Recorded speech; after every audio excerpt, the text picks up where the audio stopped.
우아하고 품격 있는 일상교육의 모든 것. 메타버스 스쿨 혁명 라이프스타일 교육 TV 김은영입니다. 봄 햇살이 가득한 아침에 그것도 느긋한 휴일에 금강경을 여러분들과 함께 읽는다고 생각하니까 저도 갑자기 무척 즐거워지는 기분입니다. 법륜스님의 금강경 강의 12번째 시간 제10 장엄 정토분 정토를 장엄하다 여러분들과 함께 읽어보도록 하겠습니다. 먼저 한글 본문 읽어드리도록 하겠습니다. 제10 장엄 정토분 부처님께서 수부리에게 말씀하셨습니다. 그대는 어떻게 생각하느냐? 열애가 옛적에 연등불 계시던 처소에서 법을 얻은 바가 있느냐? 없습니다. 세존이시여. 열애께서 연등불 계시던 처소에서 실로 법을 얻은 바가 없습니다. 수보리여, 그대는 어떻게 생각하느냐? 보살이 불국토를 장엄하느냐?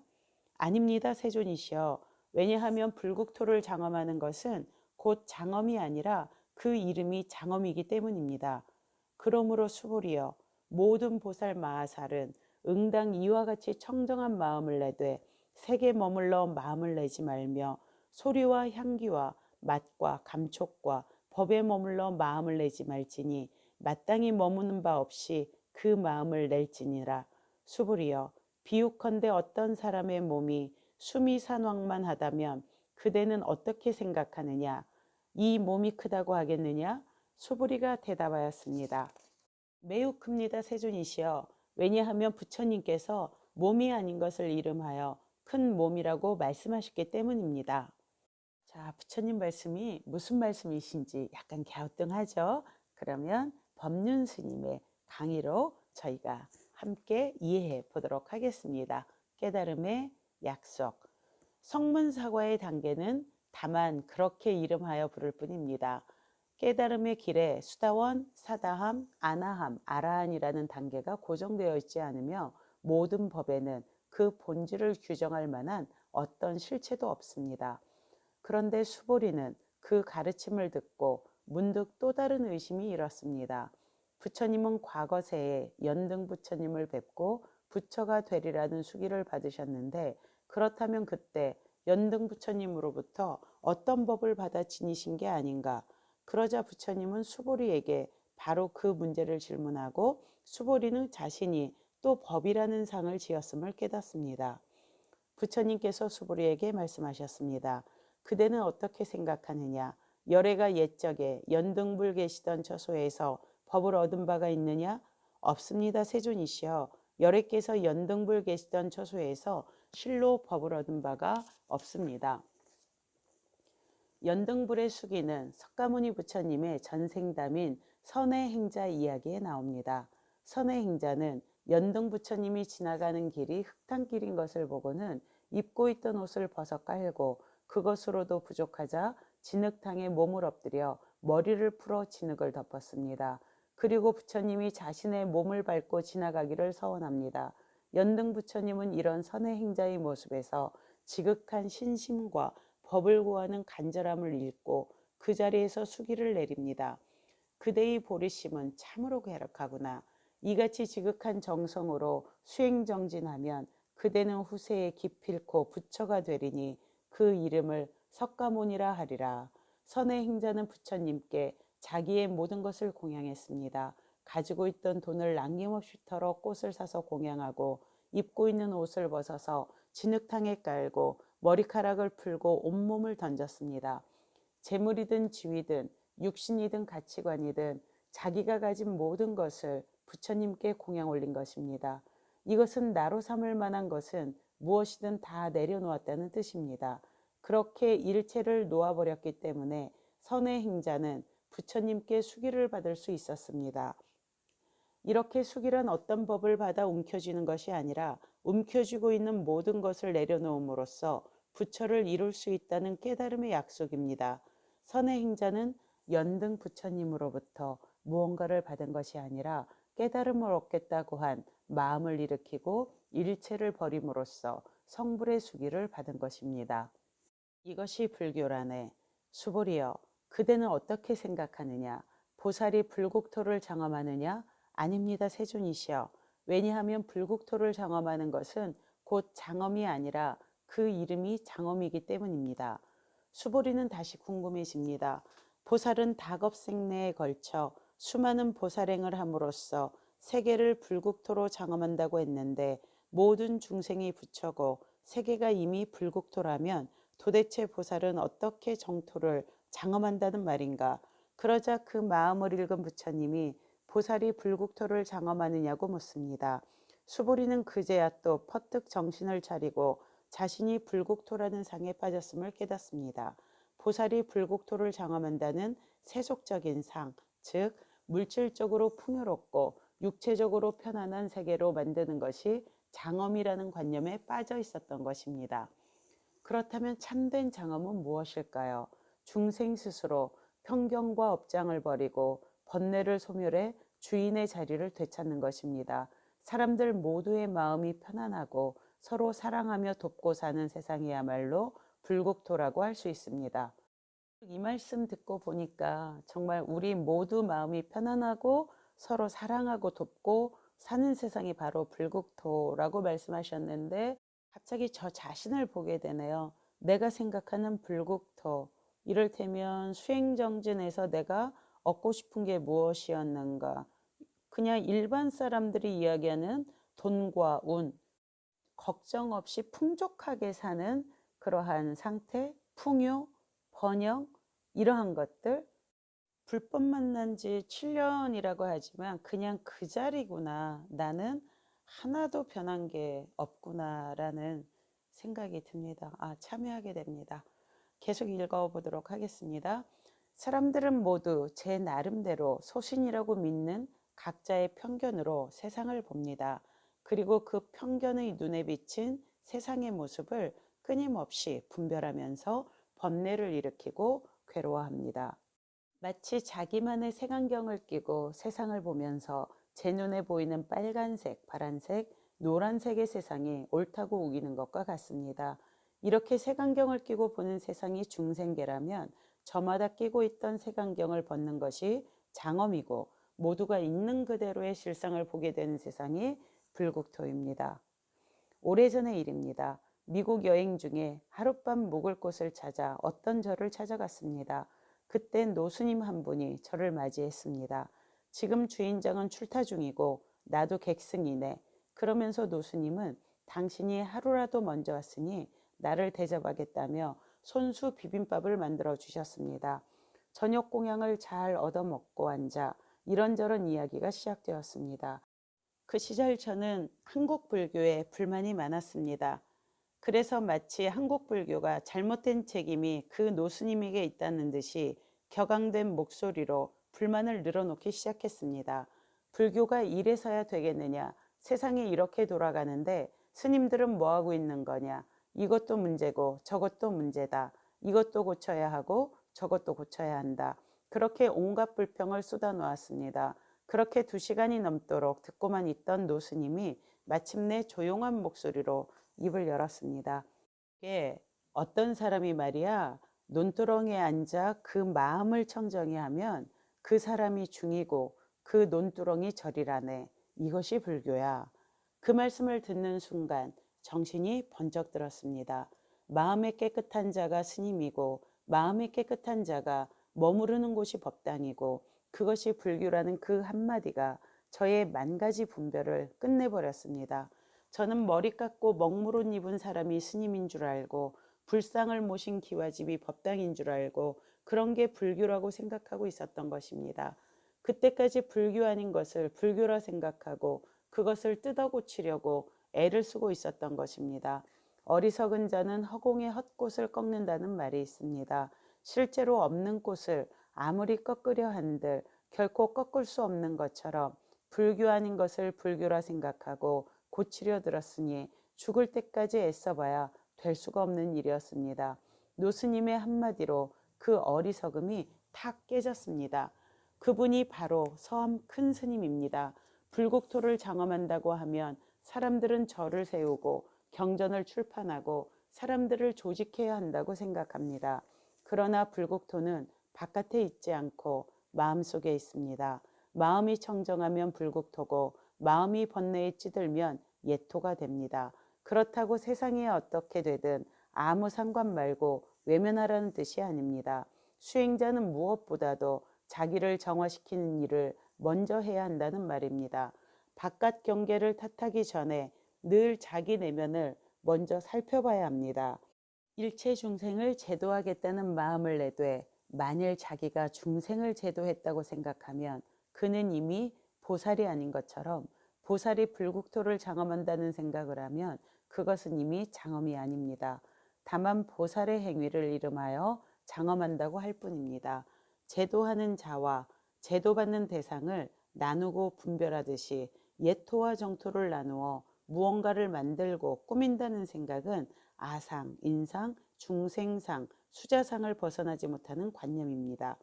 하늘의 태양과 달과 별이 그 누구의 것도 아니듯이 공기와 물과 흙 또한 그 누구의 것도 아니며 집도 차도 사람도 그 누구의 것이 아닙니다.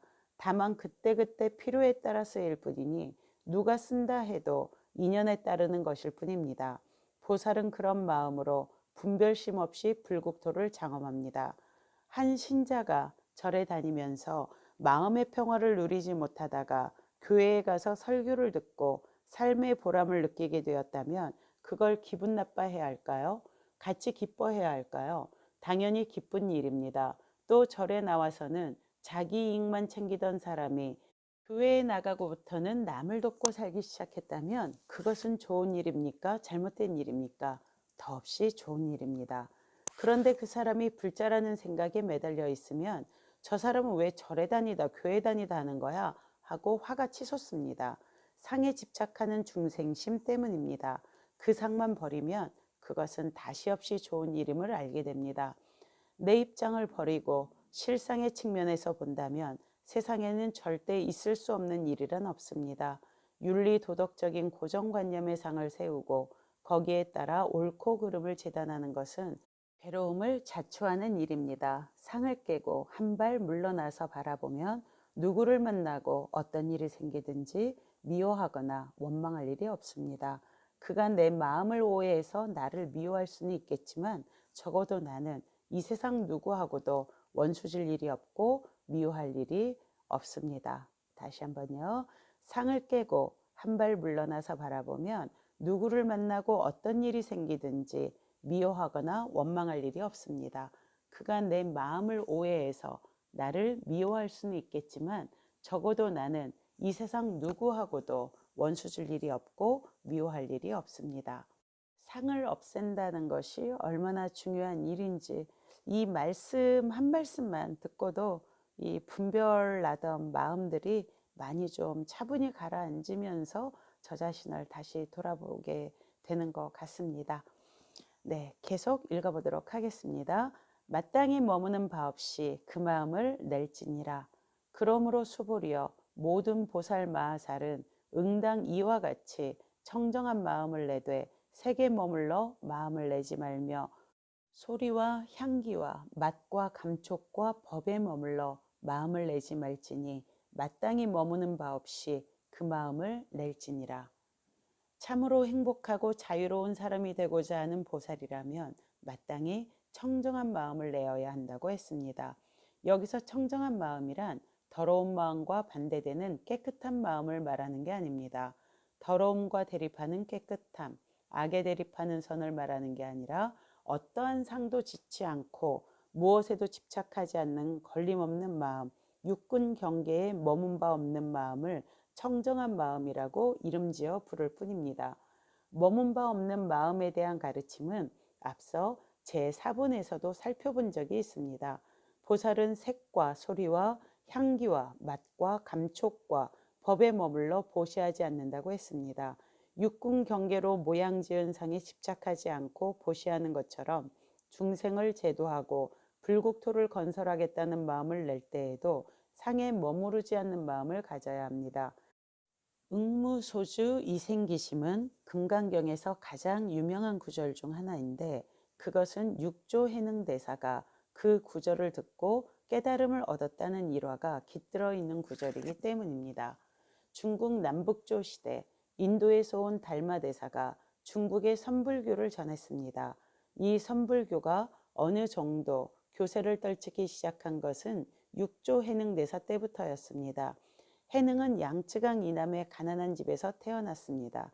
양쯔강 이남 지역은 문화가 뒤떨어졌다고 해서 오래전부터 오랑캐로 천대받던 곳입니다.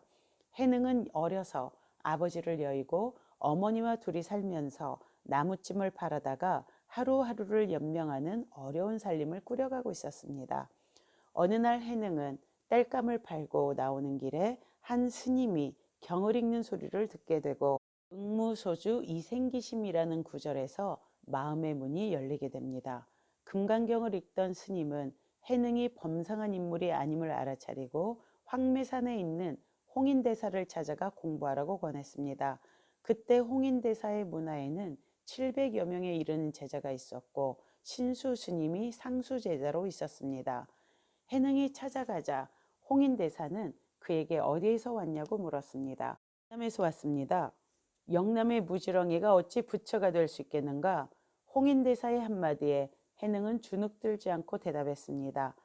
사람에게 남과 북이 있을 뿐 불성에 어찌 남과 북이 있겠습니까?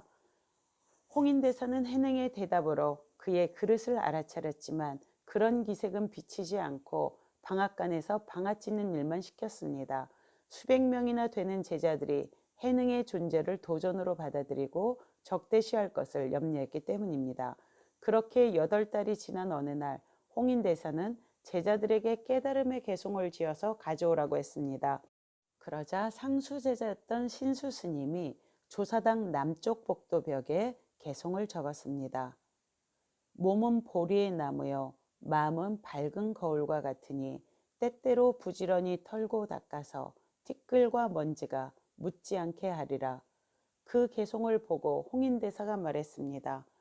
범보중생이 이 개송을 의지에 수행하면 타락하지 않겠지만 이런 견해로는 위없는 보리를 얻지는 못하리라. 그때 해능은 방앗간에서 일을 하다가 한 동자승이 신수의 개송을 외는 소리를 들었습니다. 지금 외는 것이 무슨 개송인가? 모르고 있었소? 큰 스님께서 가사와 법을 전해주시고자 개송을 지어오라고 했는데 신수 스님이 조사당 남쪽 복도 벽에 이 개송을 써놓았소. 큰 스님께서 우리에게 이 개송을 읽고 외워 수행의 지침이 되라고 하셨소. 그러자 해능은 동자승에게 그곳에 데려다 주기를 부탁하였고 동자승은 해능을 조사당 남쪽 복도로 데려다 주었습니다.